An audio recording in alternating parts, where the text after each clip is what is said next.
Hi everyone, it's Lottie from Cozy Paper Trails, and in today's video I'm going to be showing you how I approach and how I colour one of the Disney colour by number books. This is the book I'm going to be colouring in today, so I'm going to start by just showing you what I use for my colour by number books, and Loki's already come to join us. Hey big boy. Yeah, so I'm going to start off by showing you what I use, and then I'm going to show you how I start off colouring them and what kind of order I do them in, and any techniques that I use to get a less streaky finish, because I use water-based medium. I use water-based markers. So yeah, I am going to be working in Princesses Volume 2 today. I'll be starting a new one. I'm actually in the middle of this one at the moment. I've only got a few bits left of only one colour, so I'm going to be starting the next one. I work in these books in order, so I'll be starting this one, which I think is of Mulan. First of all is what I use for the black outlines on these. I use these. These are the Arteza acrylic paint markers in black, and you can get them as a pack of 12. They're not too expensive. I think they're like maybe £12 for a pack of 12, so basically £1 per pen. And this is what the pens look like, and they just got like a fine little nib, and I find that they just give a really bold line, and one of these pens lasts so long as well. So that's what I use. I'll try and link these in the description below as well, because I know a lot of people like to know what people use for their black outlines and stuff, so I will put them in the description. And then these are the pens that I use. This is a storage basket that I got from Primark, and I mostly use the Crayola Supertips. So up here I've got the 150 set of Crayola Supertips and also the 100 set. They're sort of just mixed together at the top here. And these ones here are, I think there's like the pastel set and a couple of really old sets of the Crayola Supertips. Quite a lot of them are running out now, so they're my older ones.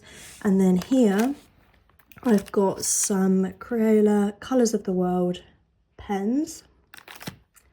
I've got 3 Tombow dual-ended brush pens, so they've got a brush pen on one end and then like a fine nib on the other end. I got 3 of those just because I was looking for these kind of colours in particular at the time.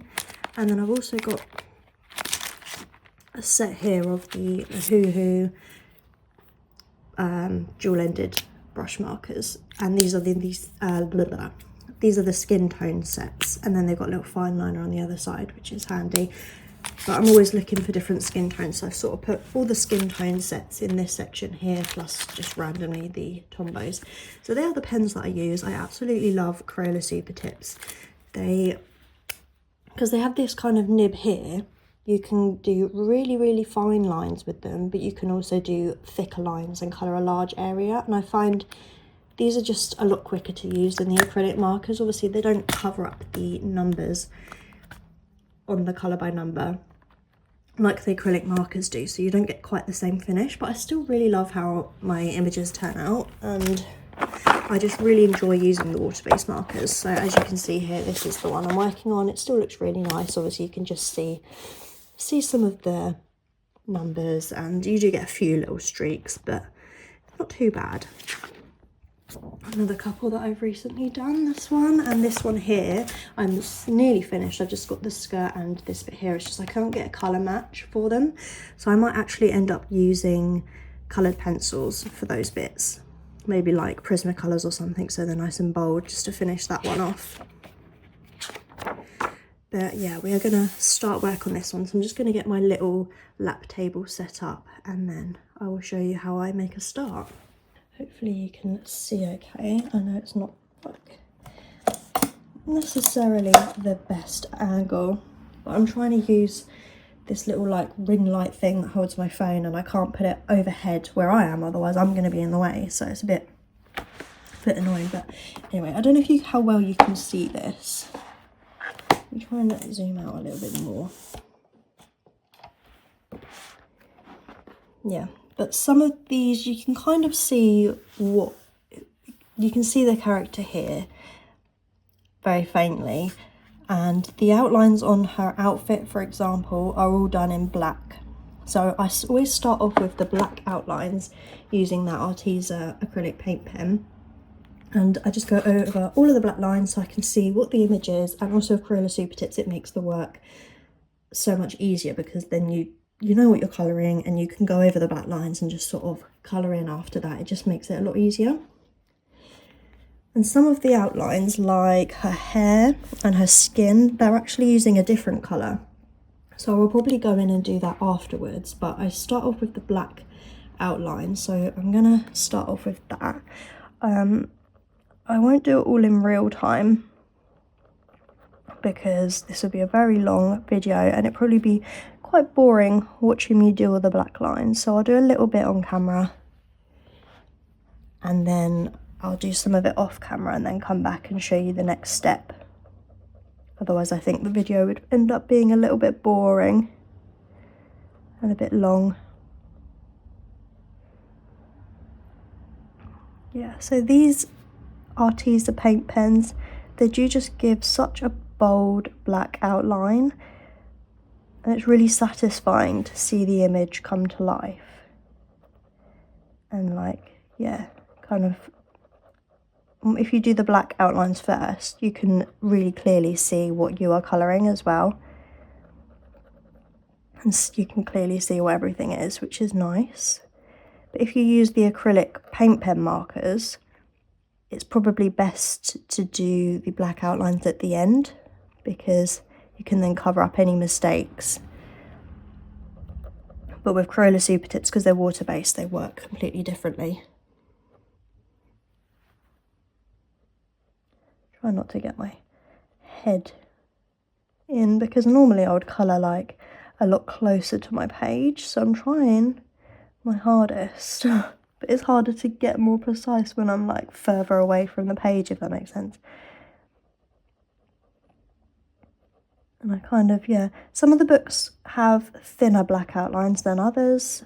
This is sort of pretty standard thickness of black line, I think, for most of the collarbone numbers. But some of them have slightly thicker lines, some of them have really thin lines. And if these markers start like looking like they're running out, like here, I don't know if you can tell there, you can just pump it a few times and then it will work really nicely again.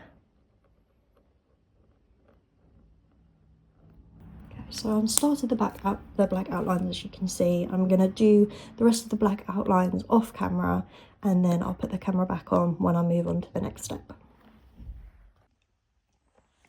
Okay, so all the black lines are now done. This is what it's looking like. See the hair and this face and her hands and these little flower bits, details up here, they're outlined using a different colour. So I'm going to do all of those outlines first, I think, so that then I can see really clearly everything that it needs, like I can see all the elements on the page, if that makes sense. So, and it's now later on in the day, so I'm in my dressing gown. So I'm going to start with potentially W, which is the ones that is outlining her skin, which is this sort of reddish colour here. So then I look through all my pens and I try and find ones that potentially could match. So I'm just picking out a few kind of reddish, burgundy-ish colours. So I picked out these three, which could be potential matches. And then what I do, if I can zoom in a bit there, just so you can see a little bit closer up.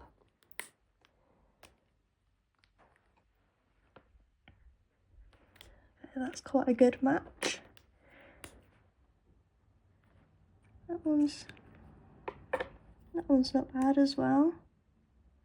No, not that one. So these two could even potentially be the same pen because I've got the 100 and the 150 set. So I'm just gonna go for this one. And then I start outlining those areas and just do exactly the same as I did with the black outlines. And I do kind of prefer the ones which all of the outlines are black, which, I mean, you could just outline them all in black. I know some people do outline even these bits in black, even if it tells you to do a different colour. But I just like following them exactly so that they turn out as close to how they're supposed to. Obviously, sometimes I don't get the colour matches exactly right. I might not have a pen that anywhere like doesn't match completely, so, but it doesn't really bother me. The end results still end up looking really good.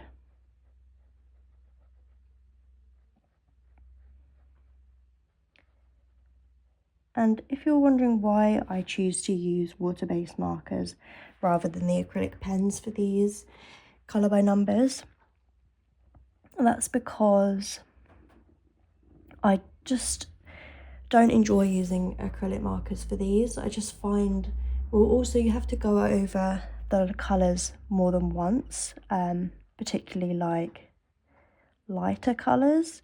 You have to go over them sometimes 2 or 3 times, and it just takes time.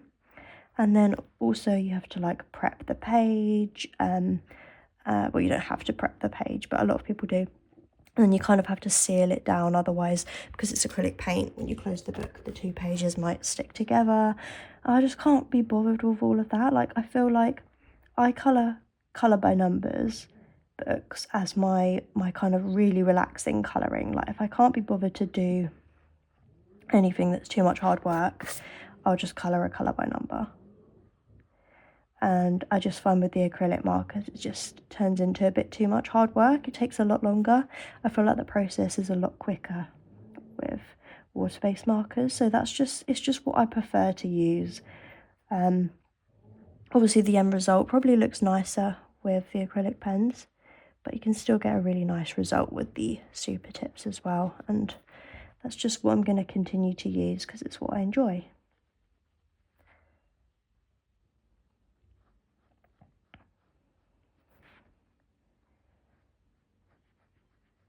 I'm going to do all of the rest of this outline off camera, and then I will come back again once that is done. It is slightly starting to get dark, so I don't know how long I'm going to be able to film for, but I've just done the outlines of the skin, and I was just going to say how I keep track of which colour I've used for which number on here, oh, hiccups, is I get a tray and I lay them out in the order that I've used them. So obviously the black was number 1, so that would be at the beginning. The W's like over here or whatever, and I'll put the pens in the order that corresponds to this on the tray, so that if I miss part of the colour or need to come back to a pen that I've used and I can't remember exactly which one, and they're in the exact order. So I just keep them in this tray, and because I don't finish these all in one sitting, I can then come back and continue, and I know where my pens are. So that's just a little tip, is keep your pens in the order that you like they are with the colour code. Okay, there's 2 more colours for the outlines. One of them is for the flowers, which is E, which is this orangey colour here. So I'm just going to try and find a match for that one. Could potentially be something like this. That's quite close. It's maybe a bit lighter than that though. Maybe this one. Oh, that's quite a good match. I'll probably use that one. Okay. And I don't have like a swatch sheet of all my Crayolas because these don't have numbers on, which is the only annoying thing. They don't have numbers or colour names on the Crayola Super Tips, which is really annoying. I really wish they did. It wouldn't be hard for them to do that, surely. But anyway, I just can't be bothered to label them and make up the numbers and everything myself. It would just take too much time. I can't really be bothered. This technique works for me. And just going to go over the outlines of this one. And then I've just got the outlines of her hair, and then I can get into the actual main colouring part of the image. I usually work in this order for all of them. Not all of the Disney Colour by Numbers actually have the black outlines. Most of them do, but I think there are a few. I know one of those is the Pixar one. Doesn't have black outlines. Any that don't have black outlines I'm not interested in, just because I really like the look of them with the black outlines. Like, it makes the images really stand out more and look more neat, in my opinion. So that's that one. And then I just got this flower over here in her hair.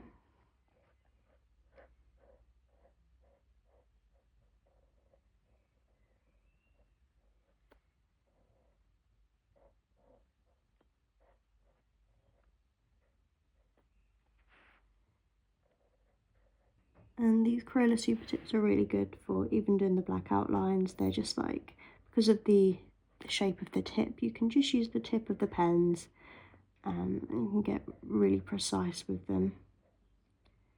If there are any super tiny details, then I do use fine liners as well, but it's not too often that I need to use those.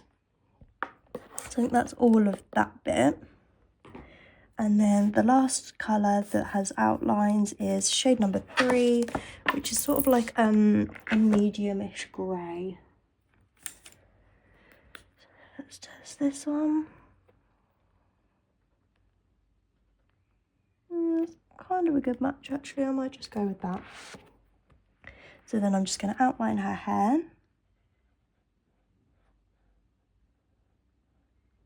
There's quite a large portion for this outline. I'm actually going to just turn off the camera for a second and then come back when it's done, because I don't want to bore you guys to death. I will be back in a moment.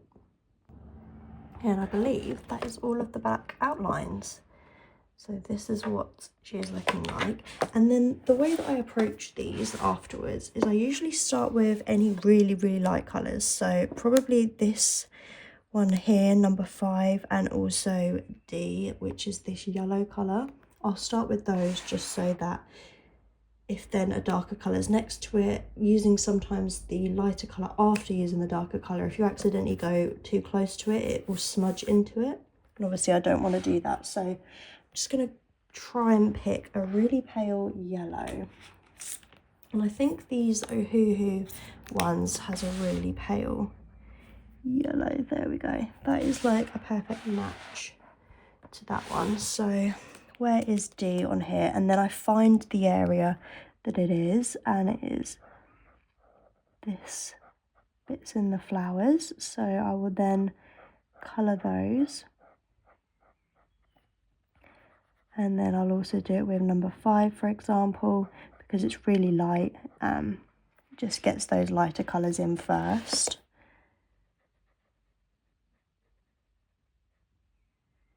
And these brush tips aren't as precise, but because it's yellow, it doesn't matter too much. It's really pale, so I can go over it. Any mistakes with a different colour, it's not the end of the world. It should be easily cleaned up.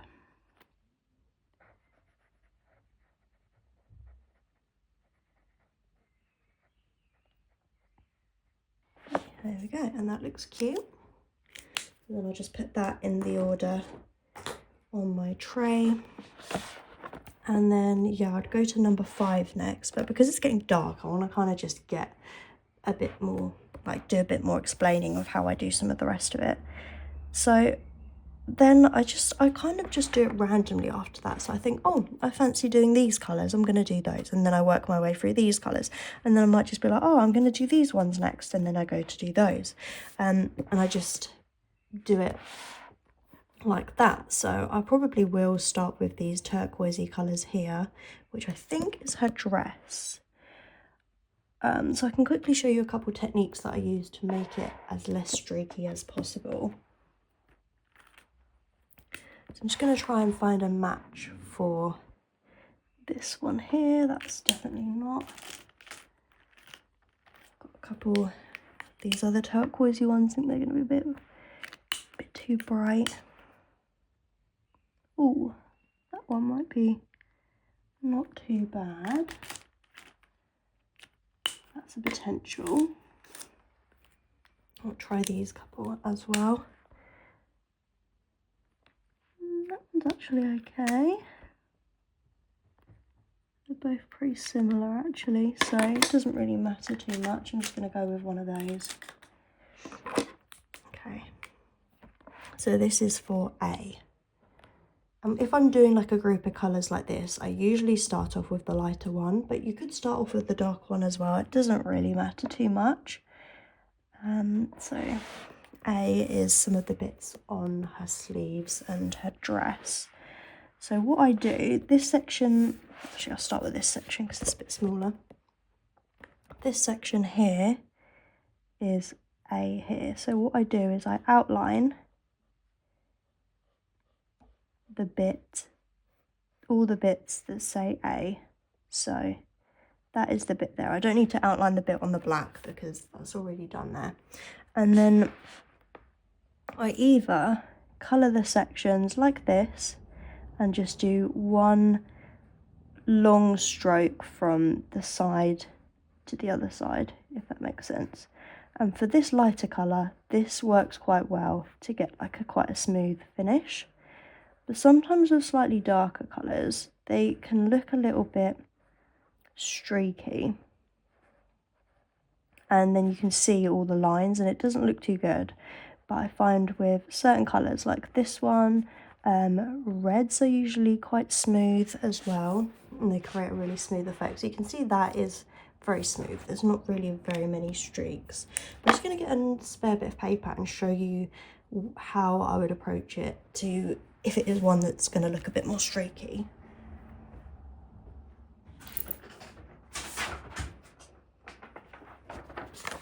Okay, I've just got a bit of printer paper here. I'm just going to work on this, so just in case it bleeds through because it's thin paper. I'm just going to get like a darker colour and I hope this will be a good example. So if I'm colouring like this, that's not really showing too many streaks. Let me get the darker blue. It's usually like quite a lot of the darker blue colours, or no, that's not too bad either. Okay, this is kind of a bit better example. Yeah, this is kind of doing the streaky thing.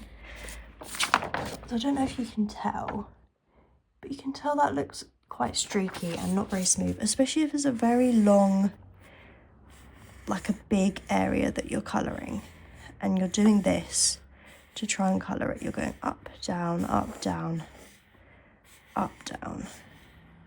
It leaves it quite streaky, as you can see. So then how I would approach that is I would do this and then you go back up. I do lots of tiny little strokes like this. I mean, it does make the colour appear darker when you use this, so potentially use one that looks slightly lighter than you're aiming for, because when you use this technique it does make the colour appear darker because you're sort of going over the same bit multiple times. But this is the technique I would use for larger areas, or for pens like colours that are particularly more streaky. And you can see that looks significantly less streaky than this, but it does look darker at the same time, so you have to bear that in mind. But I just find that a really good technique to make it look less streaky.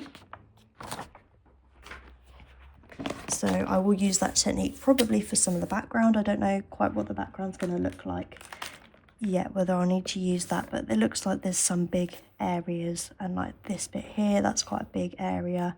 This bit here, number 7, that is quite a big area as well. So I probably would use that technique for those. So that's pretty much how I approach it. I don't know if there's much else that I need to show you, but I usually, just outline the part, colour it in, and that's sort of how I do these. I'm gonna colour this page off camera and then I can show you the finished result at the end. If you do want to see a video of me doing like colouring a whole page of Disney Colour by Numbers live, not live as a live stream, but like in real time so that you can see me doing the entire thing. Please let me know in the description. Please let me know in the comments below, because that is something I can definitely do for you if that's something you would like to see. But yeah, I'm gonna go off camera and just work on this tonight, I think, and then I will be back to show you when it is completed. Okay, I'm back again. I have finished the page now. This is the finished page. I did miss up the skin tone. As you can see here, this darker skin tone is very pink, and I didn't know whether to then go over it with another pen, but I thought, oh, then if I mess it up even more, it might look worse, so I just left it how it is. So I definitely picked the wrong colour. That was completely my fault. Other than that, I think it looks good. The only other thing that I had to change was there's these shades here, which when I look in the solutions, they look like kind of like dark khaki tones. These ones here, which is the colour for her, like this part of her clothes. And I didn't have anything similar to those at all in the Crayola Supertips. So I ended up just using some greys, and I think it works fine. So very occasionally I do have to pick a different colour that's not like part of the, like, doesn't match, if you know what I mean. I have to completely just change it because I don't have anything like it. That doesn't happen that often, but in this case it did. I also had to do it with this one here recently. I had to change the colour of the skirt part of the outfit, because that again was like a khaki kind of green, and I didn't have those colours or anything similar in the Crayola Supertips. So I did change that, but I think it looks fine. So yeah, that concludes this video. That is how I do my colour by numbers. If you do want to see a full video of me doing one like in real time or a time lapse or anything like that, please let me know. But hopefully this, like, yeah, gives you some insight of how I get them done. If you've made it to the end of this video, please leave in the comments below which of the Disney Colour by Number books is your favourite. I would love to know. I don't know which my favourite is. I'd say it's, I don't know. I'd have to have a think about that more, but I have a few favourites. I like the ones that have more detail, and I love double pages. So I hope you enjoyed this video. Please give it a like if you enjoyed, and subscribe if you want to see more from me, and I will hopefully see you in my next video. Bye for now.